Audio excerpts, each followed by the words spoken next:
3 years ago, I bought a piece of land because I was done. Done with the kind of neighborly chaos that somehow follows you from apartment complexes to suburbs like a stray cat you can't shake. I didn't want shared walls. I didn't want parking wars. I didn't want the guy next door revving his truck at 6 a.m. every Saturday like it was a religious ritual. I wanted quiet. Real quiet. The kind where the loudest thing you hear is a fence creaking in the wind and your own boots in the gravel. So when I found a small, lopsided farmhouse on 8 acres outside a little town in western North Carolina, pastures, a line of pines in the back, and an old cattle gate at the entrance, I didn't overthink it. I bought it. Cash from years of saving. Signed the papers. Drove out there with a U-Haul, and this goofy, hopeful feeling in my chest like I was finally choosing myself. And for about 2 weeks, it was everything I'd imagined. Then I met Marlene. Marlene was the president of the Cedar Ridge Neighborhood Association, not technically an HOA, but you know how that goes. The subdivision sat about half a mile down the road, identical beige houses lined up like they were stamped out of a machine, manicured lawns, little decorative street signs, the whole thing. My farm wasn't part of their boundary. It wasn't even close. My deed was clean, my survey was filed, and my realtor had said it twice, real slow, like explaining math to a toddler. You are not in the association. I didn't know that sentence would become the theme of my entire year. The first time Marlene showed up, I thought she was just being friendly. I was carrying boxes into the house, sweaty and dusty and happy, when I heard heels on gravel, which is already a weird sound to hear on a farm. And I turn around, and there she is, smiling like she's running for mayor. Perfect hair, big sunglasses, a clipboard tucked under her arm like it's an accessory. She says, "Well, look at you, moving into the little cottage." I said, "Yeah, that's me." She stuck out her hand, too firm, too practiced. "I'm Marlene. I'm with Cedar Ridge. We like to welcome new homeowners and make sure everyone understands our community standards." That was the first time I felt that little itch in my brain. Standards. I smiled anyway, because I'm polite, and I said, "Oh, I'm not in Cedar Ridge. This property isn't part of your association." She laughed, not like she thought something was funny, more like she was buffering. Of course. But we're all neighbors, right? We all want to keep the area nice." Then she glanced past me at my gate. Heavy steel gate, a little rusted, padlocked. It wasn't pretty, but it did its job. Marlene tilted her head and said, "That gate's intense." I shrugged. "It's private property." She kept smiling, but it thinned out around the edges. Sure. Well, we'll be seeing you." And she walked back to her SUV like she owned the road. 2 weeks later, she came again, this time with a basket of muffins and that same bright smile that never reached her eyes.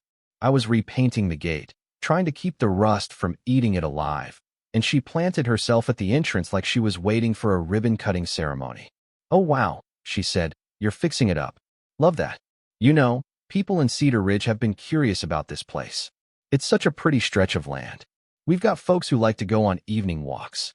I kept painting, didn't even look up. "They can walk in their neighborhood." She laughed again. "Well, sure, but this is more scenic. I mean, it's practically a greenbelt for us." I stopped painting and finally faced her. "It's not a greenbelt. It's my farm." Marlene blinked like she couldn't process someone saying no to her. Then she leaned in just a little, lowered her voice like she was giving me advice. "Being part of a larger community can be a blessing, you know? If you ever want support, resources, guidance on improvements, we can help." I said, "I'm good." She held the smile for one more second, then turned and left. That should have been the end. But people like Marlene don't accept "I'm good." They take it as a personal challenge. The first real crack in my peaceful little dream came on a Saturday afternoon. I was clearing brush near the tree line when I heard voices. Not on the road. On my property. I walked toward the sound, and there they were, a couple in hiking shoes, strolling along my pasture like they were on a tour. The woman even had a tumbler in her hand. I yelled, "Hey, can I help you?" They spun around, startled, like I'd popped out of the ground. The man raised his hands. "Oh, sorry. Marlene said it was okay." I just stared at him. Marlene said what was okay? The woman stepped forward with this innocent face and said, "She said this land was basically part of the community space, like shared. We're just taking a quick walk." I could feel my blood climb up my neck.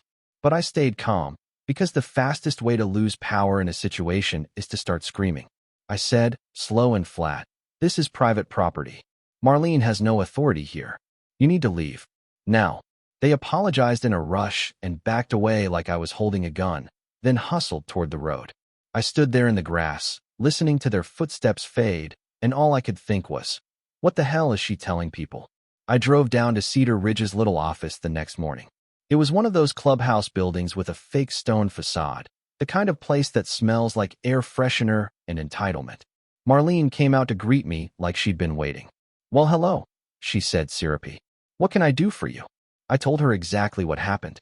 Her smile didn't falter. Oh, that must have been a misunderstanding. I would never authorize someone to trespass. I said, they literally used your name. She shrugged like it was a weather update. People exaggerate. You know how neighbors talk. Then she leaned back in her chair and said, if you joined Cedar Ridge, we could avoid these little miscommunications. It would make everything so much easier. That's when it clicked. This wasn't about walking. This wasn't about muffins or friendliness. This was about control. She wanted my land inside her fence, even if she had to redraw the fence with her imagination. I left without arguing, because I knew arguing would just feed her. Instead, I went home and did what I should have done the first day I saw her clipboard. I got serious. I installed 2 more cameras. I added motion lights along the drive. I put up clear, obnoxious no trespassing signs at the gate and along the fence line. And I pulled out my closing documents and reread my survey like it was a sacred text. A few nights later, my phone buzzed with a camera alert. I opened it, and there was Marlene at my gate, in the dark, taking pictures. She wasn't even trying to be subtle. She stood there with her phone, panning slow, like she was filming a property listing. Then she held up a tape measure to the gate post. I watched it twice, then a third time, and I felt that old familiar feeling from my younger years. The one where people look at you and decide you'll fold because you're quiet, because you're alone, because you don't have a crowd behind you. I grew up being underestimated. Teachers, bosses, even family. I was always the nice one, the easy one. The one people pushed because they assumed I wouldn't push back. I moved to a farm to escape that feeling. And somehow, Marlene had brought it right to my front gate. A week after the midnight photo shoot, a letter arrived. No official stamp, no certified mail. Just a plain envelope with my name typed like it came from a home printer. The first line said, we have observed that your property is not currently aligned with Cedar Ridge neighborhood standards. I laughed out loud. Not a cute laugh. A bitter one. Then I read the rest. It wasn't even pretending to be a fine. It was a request, a petition signed by a bunch of names I didn't recognize, asking me to allow limited community access for recreation and scenic enjoyment, and to support neighborhood wellness initiatives. Wellness initiatives? Like my pasture was a yoga studio. I drove straight to Marlene's house. She opened the door like she'd been rehearsing the moment in a mirror. Oh, hi, she said. I held up the letter. Explain. She glanced at it and made this little face like it was a flyer someone handed her at the grocery store. It's just neighbors expressing interest. It's not a big deal. I said, you are collecting signatures to pressure me into turning my land into a public trail. She sighed dramatically, like I was the unreasonable one. You're new here. You don't understand community culture. People share. People contribute. I stared at her and said, I contribute by paying my taxes and minding my business. This is my land. No. The smile dropped. For the first time, her voice went cold. Well then, she said, don't be surprised when the community responds accordingly. That line sat in my stomach like a rock, because it wasn't a warning about feelings. It sounded like a threat. The next week was like living inside a slow, nasty prank. I found trash dumped near the tree line, fast food bags, broken toys, a pair of worn-out sneakers. Then I found fresh tire tracks near my back fence where the ground was soft. Then one morning, I walked out to check my small vegetable rows and saw my tomato plants flattened. Not deer. No hoof prints. Just stomped, like someone took their frustration out on my food. I pulled up the camera footage and somehow, magically, those spots were the only angles that didn't catch a clear face. But I could see shapes, movement, people who knew where the cameras weren't. I could feel the pressure building. Not just anger, but that heavy, helpless feeling when someone keeps poking your boundaries and the world acts like you're overreacting for defending them.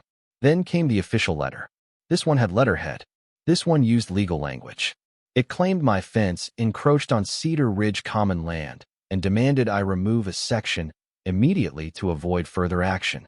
My hands were shaking as I read it, not because I believed it, but because I recognized what it was. Escalation. A move designed to scare me into compliance. I called a local surveyor the same day. Within a week, he had bright flags and stakes along my line, and he confirmed what I already knew. My fence was well inside my boundary. But then he showed me something else, and I swear I almost started laughing right there in the dirt. Cedar Ridge had planted a neat row of decorative shrubs and installed a small Cedar Ridge Scenic Overlook sign on my property. Just a skinny strip, maybe 6 feet wide, but it crossed the line. They'd been landscaping on my land like they were marking territory. That's when I hired an attorney. Not a friend of a friend. Not a cheap consultation. A real property attorney who looked at the documents and said, "They're bluffing, but they're dangerous because they believe their own bluff." He drafted a cease and desist letter demanding they stop contacting me, stop sending compliance notices, and remove any association property installed on my land. He also advised me to call the association's attorney directly. So I did, and that call is what cracked the whole thing open. The association lawyer sounded confused when I mentioned the fence letter. He said, "We were under the impression your parcel fell under Cedar Ridge's jurisdiction." I said, "Based on what?" Silence. Then he admitted, "Ms. Harlow provided documentation suggesting your parcel was included in planned expansion." Planned expansion. That phrase hit me like ice water. I said, "Are you talking about annexing my property into the association?" Another pause. Then, quiet. "There is a request pending with the county." I hung up and called my attorney. He said, "Get the public record." Now, I had a friend who works in local planning and zoning, and when I told her what was happening, she got real quiet. 2 hours later, she texted me, "You need to see this file."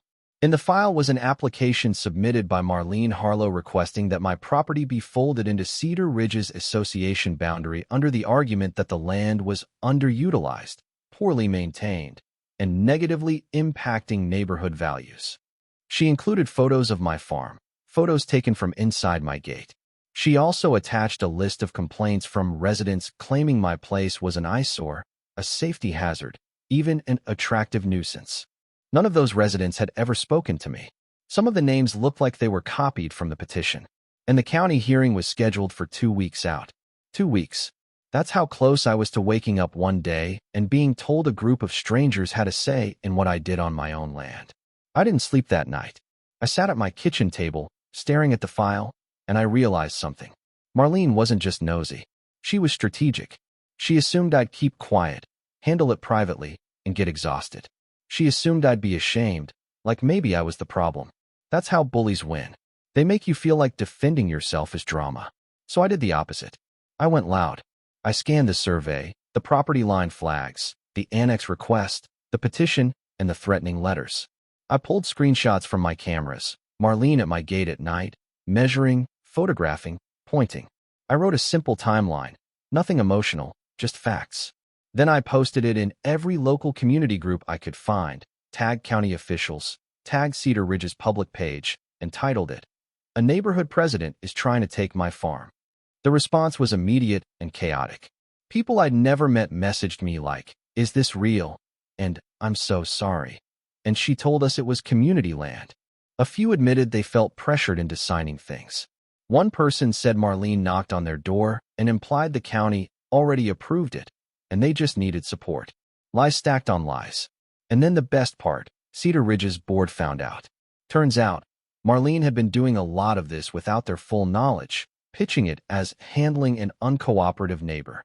A board member named Rick, a tired-looking guy who sounded like he hadn't known peace in years, called me and said, "She used association funds for legal fees and landscaping near your parcel. She said it was for community benefit."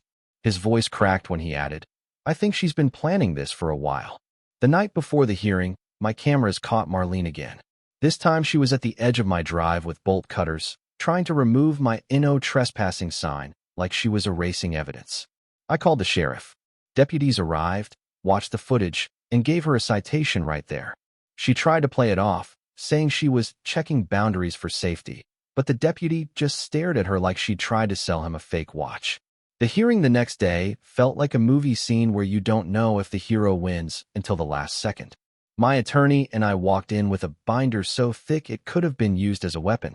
We presented the survey, the deed, the camera evidence, the trespassing incidents, the annex request full of false claims.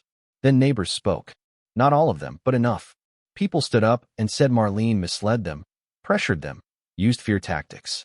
A couple of Cedar Ridge board members even spoke against her. And when the county panel asked Marlene directly if she had the property owner's consent, she tried to dodge, then tried to argue consent wasn't necessary for community cohesion. That's when the chairs shut her down. The vote was unanimous. The annex request was denied.